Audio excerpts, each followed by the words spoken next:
I have a lot of opinions about BI and visualization layers and all these tools. We're constantly told by legacy enterprise companies that this is what you need to be able to unlock all of your data that you have. It seems like more and more as we've gotten further into this modern data stack, I think I'm seeing tools that say, hey, we're coming at it less from a pure UI perspective and more from a software best practices perspective. I was talking to one of my friends recently, and they pointed me towards a very new company called Rill. I'm going to note right off the bat, I have literally never used Rill. This is the first time. So this could be a highly edited video. We don't know yet. We'll see how it goes. But I am coming to Rill very, very naive right now. With Duck Lake, I was already aware of DuckDB. I had an idea of what they were going for. With Rill, it just seems like an interesting take on BI. So on their front page, the mastheader says, dashboards that move as fast as your business. Okay. Underneath it, build fast operational dashboards that your team will actually use. I do like that they're sort of just bringing the obvious to the forefront, which is dashboards tend to not be used. That's why they're called dashboards, in my opinion. Dashboards are this little bit of cardboard that no one wants to taste or eat or use. It doesn't have much of a purpose at all. I think that's what dashboards are. I don't even like the word dashboard, but I'm going to go with it here. When we get down to the next step, we see an immediate install, a curl install with Rill. And that's a very, very good sign, in my opinion. We have other install options, but we're going to hold off 1 second until we actually install Rill. I just want to look at the front page a little bit more here and see exactly what they can do. 10x faster dashboards. Okay, so unlike most BI tools, Rill comes with its own embedded in-memory database. I wonder what that is. I wonder if it might be DuckDB. Do they use DuckDB for in-memory databases? Maybe. Data and compute are co-located. Okay, interesting. Okay, so data and compute are co-located. There are advantages to co-locating your data and compute. I'm sure, yes, and they're going to say it right there. One is queries return in milliseconds. So very, very fast queries. You can pivot, slice, and drill down into your data instantly. So what's co-located? When you look at like BigQuery, for example, the big success that those data warehouses achieved was separating storage and compute. Historically, you would have your server that had your hard drives and your CPUs right there connected on the same server. They were co-located. That does offer something performance-wise. It offers the ability to have very, very fast turnaround time for your processes. And that can really, really come in handy. But it doesn't scale very well. You have to add more and more servers on top of themselves and connect them. And that gets expensive really quick. And it doesn't really give you the ability to even really share those resources. What BigQuery and the like sort of understood was, let's decouple compute and storage. So if you were to look at a server farm, or whatever I think they call it, I think it's a server building. I guess it's a server farm. I'm going to look it up what the heck they call it, and I'll put it here. But if you were to go inside one of these server stations at, what is this thing called? Okay, so it's called a data center. Anyways, if you were to go inside one of these data centers, what you're going to see is you're going to see a lot of hard drives in one area. Then you're going to see just a lot of CPU in another area. And that allows for a cost benefit when you're hitting these very, very, very big queries, when you're hitting petabytes of data. Most people are not doing that, especially in analytics. By the time you get to BI, things have been munged down, they've been transformed, they've been cleaned, they've been normalized. So there's not really as much to do. And so querying it, really doesn't need a lot of compute or a lot of storage. But what Rill is saying here is, hey, our data and compute are co-located, and that allows for faster query return. And that makes a lot of sense. I wonder what that means at scale. That's not for me to figure out. Obviously, that's something they're figuring out, but that's an interesting take. All right. I'm noticing here last mile ETL using SQL, and I'm gonna say I'm a bit triggered because I specifically talk about last mile pipelines, last mile ETL, which means, and I'm really excited to see Rill talking about this. This is cool because all that means is, hey, you do all this transformation, you do all of this database work, you do all this modeling, and then at the very end, you're sort of puttering along with it as you plug it in a Tableau workbook and have that crunch through and do things and render onto a page. Let's be smarter about that visualization layer at the end. Let's be smarter about what we're doing with all of this infrastructure on the data engineering side that you do. What is it funneling down into? It should funnel down into a very optimized last mile ETL, a last mile pipeline that gives you the fastest turnaround time for your analytical purposes. So Rill is hitting me right to the core right now. I think it's awesome. Metrics first philosophy. Okay, Rill, this is trigger warning number 2 right now for me because keep your focus on metrics. Rill automatically creates visualizations. Man, there's something to that. Okay, I want to click on learn more right now, but I'm not going to because I just want to see what that looks like and what they mean. Cut down your cloud warehouse bill. Most BI tools come at a hidden cost, 100%. 100%. When you are letting your BI tool hit your data warehouse directly, if you're letting, I don't know, you're using Sigma or you're using Tableau or Power BI, and you're just hitting the data warehouse. Like I said earlier, that's not the most optimal way to do an analytical workload. That's not the most optimal way to do, small analytics. You want them to be kind of one step down into a more performant format, which is why I always suggest to people, don't create your Streamlit app or don't, point your Tableau workbook directly to your data warehouse. That's an expensive tool right there. Get your data into cloud storage, which is much cheaper egress-wise, and read off of that, and it's more performant. Parquet's in storage is the go-to for how we are really reading data now. Go see my data lakehouse videos about that with BioPlan and with Duck Lake. Embrace BI as code, develop locally and deploy globally with all the benefits of great workflows. Man, I like literally every single thing I have read on this front page so far. I just got off of a call talking about like what BI as code would look like, what last mile pipelines look like. And shoot, I think I'm going to like this. I think we should get right into it. They've got products and they've got different solutions. I was really interested in the product analytics solution. And so I have a couple other pages up here right now, just like install, but I'm going to go to the product analytics here and I'm going to look at this. And so democratize your product data. Okay. Everyone says that, but let's see what they mean. Give your customer teams real-time granular reporting to drive product engagement. That's marketing jargon, but I'm going to keep going with it. All right, install example. This is what I'm talking about. And this is what these tools are getting so good at. They're getting so good at the barrier to entry to just get using it. Clone the Git with examples. BioPlan did it as well. So great job, Rill, for doing that. Get the examples, change the directory, and just Rill start. That's awesome. I like that a lot. Okay. Let's try this then. Let's go ahead and take this.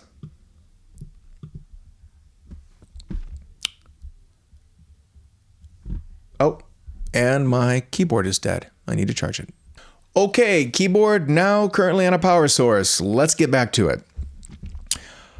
All right, so let's clone this data. I'm going to do this first. I'm not going to type this in. Bring up cursor, got the terminal. Let's run this. It's a number of objects. I haven't gone to the GitHub yet. It's downloaded a lot of stuff though. Okay, cool. All right, we're running. It's good. All right, so yeah, we'll change into the examples here. Oops. All right, let's get into that. And then let's just, so Rill start, I'm just gonna type that in.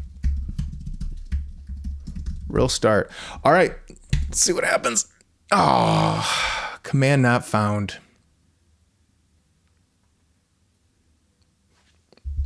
Maybe I don't. What did I not do? Oh, I know what I didn't do. Hold on 1 second. You gotta install Rill. Duh. You gotta curl install this thing. Okay, so now it's installing. Pick an installation. Oh, okay. Recommended directly will be created. Download current directory. Okay, let's do one. I'll go with that. All right, what's the download look like? That is fast. That's a nice binary. Good. Working. Unpacking. Okay. Did I get it? Did I get my password? Did it work? It did. Okay. All right. So now, now I think we can go Rill start. Let's see. Yes. All right. Okay. So now we're on localhost. Okay. So this is interesting. And it's kind of like Streamlit. You're just putting in a start command and then it just launches an application in your localhost. All right. Let's dive into this. Okay. So dashboards.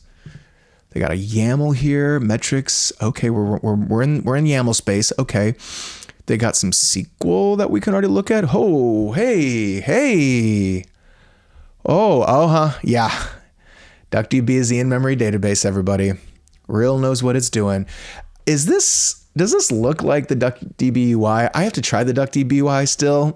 Someone said that when I did the Duck Lake CLI tool work. They're like, go do the DuckDB UI. So I think I need to do that. But wow, I'm clicking on things and it's just showing up. Look at that. This is cool. Yeah, okay. I feel like I'm never happy whenever I look at a page or a dashboard for the first time. It always feels like a lot. And this is kind of an example of a lot happening. But look, if I was the stakeholder or subject matter expert, I would know what these numbers all mean and what we want from them. I just tend to not like just this kind of onslaught. But I understand what Rill is doing here. I'm going to kind of peek around to this dashboard so you can edit the dashboards. There is some stuff here where you can subset and then expression. I'm not totally sure what this is doing. Let's see what the help says. Selection of measures from the underlying metrics view for inclusion on the dashboard. I don't know what that means, Rill, but I'm going to take some time to think about that. We got to git ignore. So we can version this baby. So, wow. So you put this onto your own folder, to your GitHub, and then you have a git ignore in here already. I wonder what that deployment looks like, because there's also a YAML here. What's this YAML? Compiler, display name, description. Yeah. This is a demo project designed to illustrate how Rill can be used for use cases, troubleshooting app downloads, and measuring user behavior. I'm not going to read all this, but crap. I love this is really good so far. This is good. Oh, man. Y'all, these startups are understanding the pain points. Now, they're getting it. This is giving you what you need. Oh my gosh, this is giving you what you need. This is what we need. This is what you need to have when you open something. You have access. The code isn't there. They have sources. So it's not like Streamlit, where Streamlit's, you're going to go code it. Rill looks like they're abstracting that away a little bit, and they're like in the YAML space. They're letting you create measurements in the YAML. I can try this. Yeah, so you can make it comes off as an expression and a name. Oh my gosh, I ought to spend more time on this. This is such just an intro video, but I already got to spend way more time on this. And then the models are SQL, which is good. This is pure SQL. I'm imagining this is running as DuckDB. Can I run? Actually, let's run it. Let's see. Can I command enter? No, that doesn't do it. I was hoping it would be. Let's see here. I think, wait, do I run it? How do I run this? Let's refresh the model. Export the model. Let's make this bigger.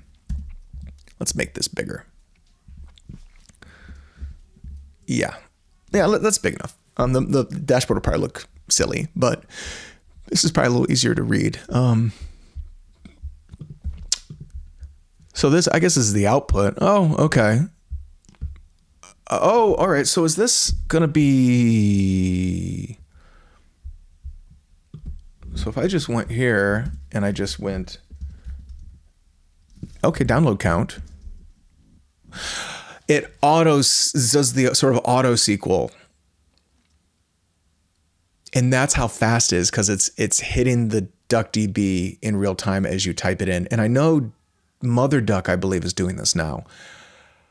Oh man, that's nuts. Okay, so now what I will say is, so here's my issue with that. And when I first saw the Mother Duck, this is kind of, I ran into the same thing. Yes, that is interesting. Don't get me wrong, that's interesting.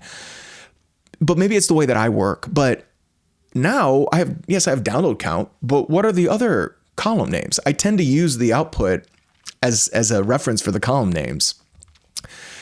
In my project, Mako Code, I have it easy to have the SQL or the polars and the schema right next to each other in separate tabs.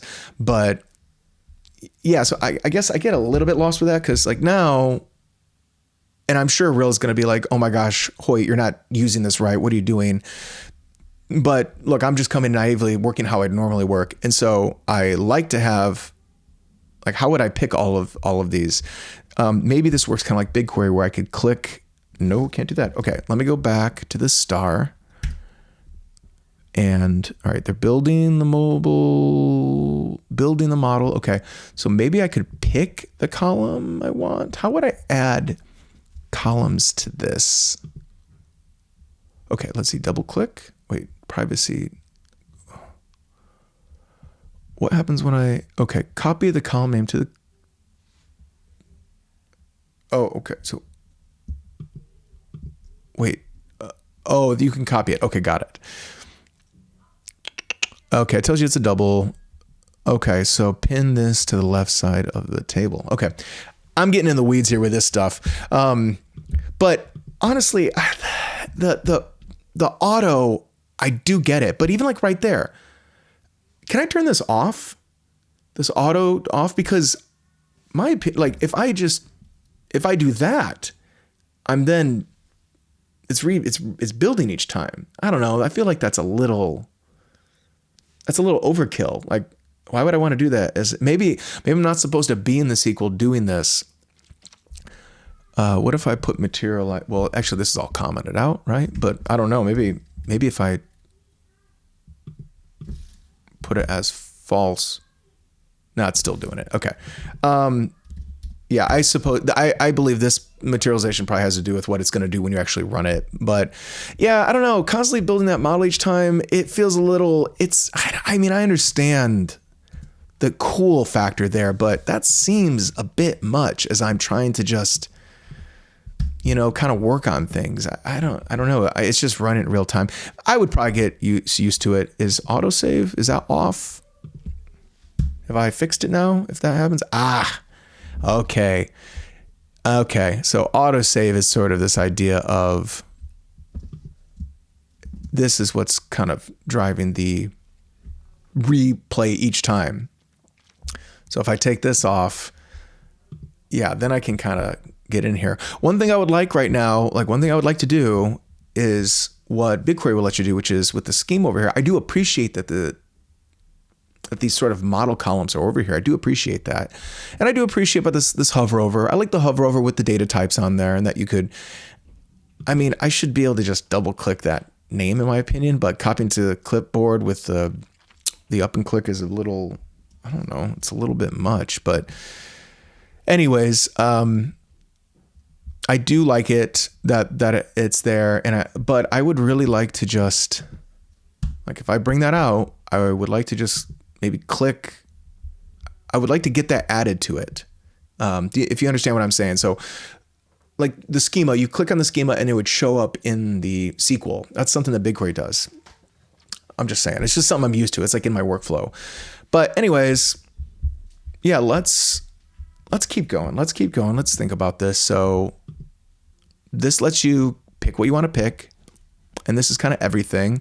So you could make a different model. You could add models. What's sources? So mobile events. Okay. So you are, this is great as well. Okay. So I kind of had this on the roadmap for Mako Code as well, is for sources. And I think this is just going to become default for a lot of these tools. So yeah, so the type is a source, connector is HTTPS, and then it is a Google API.com Rill data public. Yeah, so you're getting a Parquet file. So it's bringing in the Parquet file, and DuckDB is reading the Parquet file.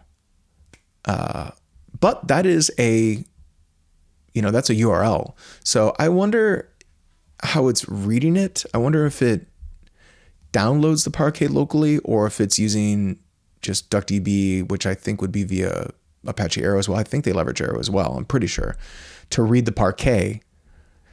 I don't know. I think that'd be interesting. Let me get back to this dashboard. Actually, it's better with it zoomed in. I think it's better with it zoomed in. You can do some views. Okay. Page clicks. Okay. Start a pivot. Yeah. So look, I know people want this stuff to suddenly be in sort of this drag and drop pivot thing to do other things. And I think for a lot of people, they want that UI. I get it. One thing I love about Streamlit is it's all code. It is all code. You code everything. And I prefer that. It lets me pick the type of graphs I want. I like to use Plotly, or sometimes I have to lean into a different plot library to do it. But mostly I get Plotly, and that's what I want. I can pick the elements and the orientation of the elements. I can just make it look the way I want it to look. But Rill is doing you a service here by just kind of working through that. I think it's nice, the layout, and it's very minimal. I think that's good. And yeah, I just think this idea of pivoting is something people are going to want to do, but you're going to have to figure it out. Like, well, how does this work? You're going to have to put this in here. And this is one thing that I just find to be very clunky with UIs. I just think it's clunky with like Tableau. You have to figure out how the tool does it. You have to figure out how the tool wants this to work. And from tool to tool, it's going to be different. You ever tried to make something like this in Looker Studio? It's totally different. So I don't know. This is very good. Don't get me wrong. They have solved multiple pain points, in my opinion, that you would already feel if you were in that BI layer. But part of me already wants to say, well, I would like to just go to the source code of the page, to be honest, and kind of make things. But I think they have to add this UI layer. I think people want the ability to pivot through the UI layer, and that's just how it's going to be. So being able to add filters, cool. Let's, I don't know. Let's do country. Select all. Okay. So yeah, I mean, again, yeah, it's a way you would do it. This is all taste. To me, I don't think this is that compelling of a UI element, in my opinion. I like what Streamlit does as its like React components and the way that looks in the feel. It's more of a website, and I really, really like that. This, feels like the usual BI stuff, and I don't know. It's just a preference. It's just a preference here. Maybe it's just the way it looks. Maybe I'm just triggered by it because it reminds me of Power BI or something like that. But it's all good. Yeah, you can select them, remove them. I think that's important. I mean, in the end, this is probably a very self-serve BI tool that you want people to be able to get in and do what they want to do. And I think Rill is nailing it right now. That's good. This is really good stuff. So let's just spend a little bit more time with this. Mobile metrics. Okay, so this is the model switch reference model. I'm going to switch the reference model. Switching to a different model may break your measures and dimensions unless the new model has similar data. All right, I'm just going to switch it. Let's see what happens. So it is referencing, there is mobile events, which probably are just more raw data probably, and then the model, which probably has, I don't know, more data to it. I'm not totally sure what we're getting out here. What are we doing? So here are dimensions. Here are measures. This is the semantic layer, right? This is where here are the different dimensions we have, and then here are the different measurements we have. I do think that this is a better orientation of it compared to the legacy tools like a Tableau. If I click on one, I guess I could drag them. I'm not sure why I would need to do that. Conversion rate. Yeah, so, you're putting your measurements in as, I guess it'd be an SQL syntax here. I imagine that's what we're doing, and it's probably a standard SQL syntax. So you are, you're doing this kind of SQL syntax, and that's fine. I mean, at least it's in a concise place and you can see it and look at it. I still like this stuff to be in code or in the source SQL, but I think this is a reasonable middle ground to do here. I think that makes sense to do it this way. It is cool. Like, don't get me wrong, I think that's cool. And yeah, so this would be just a sum. So the set conversion rate is more of this pure, like advanced, as it said, pure calculation. And then page views is like this simple, it's a sum. So there's a couple ways to do it, and okay, fine. I think that's cool. I think that's cool to do it. Sweet, yeah. So I do really like what Rill is doing here. I need to spend way more time with this. I'm going to go and work on trying to get it deployed and have it go up. I'll see if I can put up on like Cloud Run on GCP and just see what it looks like and how it works. This seems to be a good middle ground between your kind of code first or code forward platforms like Streamlit and your more legacy UIs like your Power BI. I think this is looking like a nice middle ground here, and you can run it in local hosts. So again, I'm not downloading an app that I'm then opening up. It's in the local host, and it looks like there's a bunch of other examples to try. So initially I am vibing with this thing. I think we're going to probably hear more from these guys, and we'll see what happens. But let me know what you think. I'm going to start probably putting some of these other UI options against each other and just see how they feel. But yeah, if you're looking for a BI solution and you really don't want to go down the legacy route and you're maybe frustrated with it, then it might be, come over to Rill and check it out and see how it feels. I think this is really how we're going to be moving forward. Everyone's going to be able to build these kind of tools, but it's about how does it personally feel to you? How does it feel like it works for your organization? But thanks everyone. Like and subscribe. I've got more links for me down in the description. Have a great day. Appreciate it.